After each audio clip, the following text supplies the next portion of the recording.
You are being lied to, and that lie is costing you money, real money. You're watching your career get torched, and you're being told it's for company culture. It's a fabrication. The single biggest threat to your earning potential isn't the market. It's not AI. It's an email from HR demanding you return to the office. This mandate, this great reversal, is the most sophisticated system ever devised to kill upward mobility. And it's working perfectly. For the first time since we've tracked the data, the gender pay gap is getting wider, not smaller, wider. In 2022, it was 84 cents on the dollar. In 2023, 83 cents. In 2024, it dropped to 81 cents. This isn't an accident, it's a design. This video is the only one you need to see.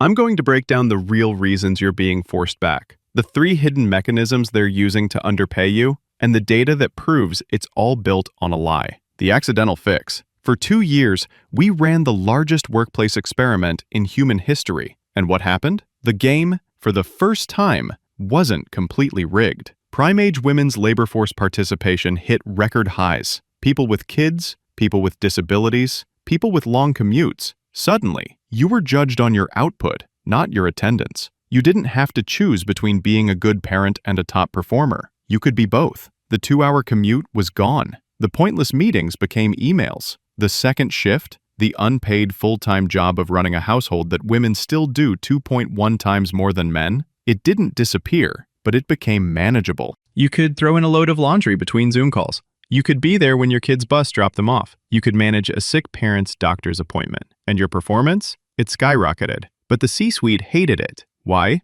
Because they lost control. The great lie. So they invented a story, a narrative. They said it's about culture, collaboration, serendipity, those water cooler moments. Elon Musk said if you don't show up, we'll assume you've resigned. Amazon CEO said it's to learn, model, practice, and strengthen our culture. It sounds good. It's a complete and total fabrication. The data is in. A massive study of S&P 500 firms found that return-to-office mandates do nothing for firm performance. Zero. No profit increase, no stock bump. In fact, other studies, like one from Stanford, found remote work can boost productivity by as much as 22%. So if it's not about performance, what is the real reason? It's 3 things. 1. Managerial control. They come from an era of butts in seats. They don't know how to manage output, so they manage by surveillance. They need to see you to believe you're working. 2. Sunk costs. They have billions tied up in 20-year leases for empty glass towers. Your commute is paying their mortgage. They are justifying a bad real estate investment with your time and your money. And 3, this is the darkest one, quiet firing. A study by Bamboo HR found that 1 in 4 executives, 25%, admitted they were hoping some employees would quit in response to RTO. They are manufacturing attrition.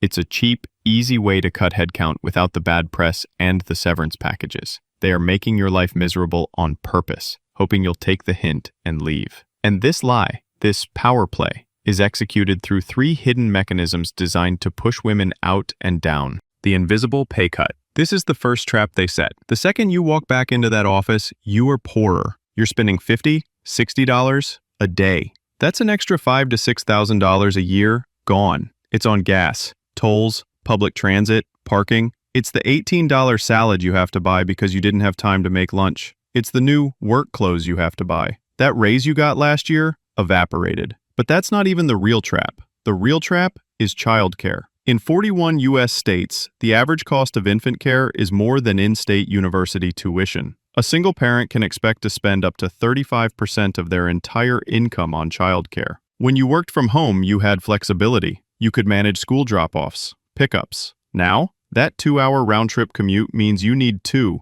maybe 3, more hours of expensive wraparound care. The math stops working. This is creating what KPMG calls the Great Exit. College-educated mothers with children under 5, the exact demographic companies say they want to hire, are leaving the labor force in droves. It's not a choice. It's a financial calculation. They've been priced out of their own careers. Mechanism 2, the proximity penalty. But let's say you survive the pay cut. You eat the cost, you stretch your budget, you figure out the insane logistics. Now you face the second mechanism, the proximity penalty. This is the silent career killer. It's simple. If you're not in the room, you don't exist. Managers admit this. An overwhelming 96% of executives say they notice the efforts of in-office employees more than remote ones. Two-thirds of supervisors, 67%, view their remote team members as more replaceable. The data is brutal. Remote employees are 31% less likely to be promoted than their in-office peers. They are 38% less likely to receive bonuses. And who is most likely to need that flexible or hybrid option to survive the childcare crisis? Women, caregivers. So they take the hybrid option. They work from home 2 days a week to manage the second shift, and they are punished for it. They get sidelined. They're put on the mommy track. They're seen as less committed. This isn't just an unconscious bias anymore. It's becoming official policy. A KPMG survey found that an alarming 86% of CEOs, 86%, plan to explicitly reward employees who are physically present with better assignments, raises, and promotions. The path to advancement is no longer based on performance. It's gated by face time. Mechanism 3, the hostile environment. And the final mechanism, the office itself. For many, remote work wasn't just a logistical fix. It was a protective shield. A landmark study from the University of Toronto found that women experience gender discrimination nearly twice as often in the physical office as they do when working remotely. Twice. All the low-grade friction, all the daily slights, being ignored in meetings, being interrupted, being asked to take notes or plan the office party. The legendary thermostat wars, which are real because office temperatures are consistently set for male metabolic rates,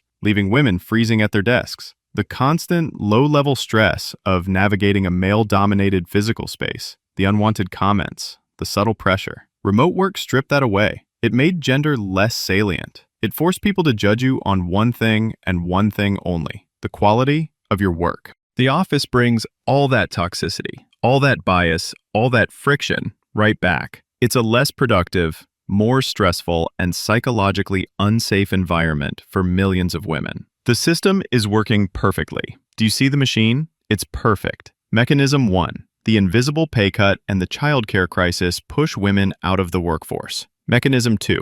The proximity penalty pushes the women who stay down the career ladder. Mechanism 3. The hostile environment burns them out until they quit. This isn't just one company or one country. It's a global pattern. In the UK, the pay gap for women aged 40 and over is significantly wider, the exact point where career and caregiving collide. In Canada, the gap is 11%, but for immigrant women, it's over 20%. In Australia, the data is staggering. The Workplace Gender Equality Agency, which forces private companies to report their real numbers, found a 21.8% total remuneration gap. That includes the bonuses, the overtime, and the commissions that men in the boys' club get. But here's the proof. In Australia's public sector, which has more transparency and accountability, the gap is only 6.4%. This proves it's not economics. It's not a mystery. It is a choice. It's a set of policies. It's a brain drain that is destroying companies from the inside. They are losing their top performers, their senior talent, their institutional knowledge. And for what? To fill a desk? The choice. We are at a crossroads. We cannot go back to the normal that was already broken for half the workforce. We have the data.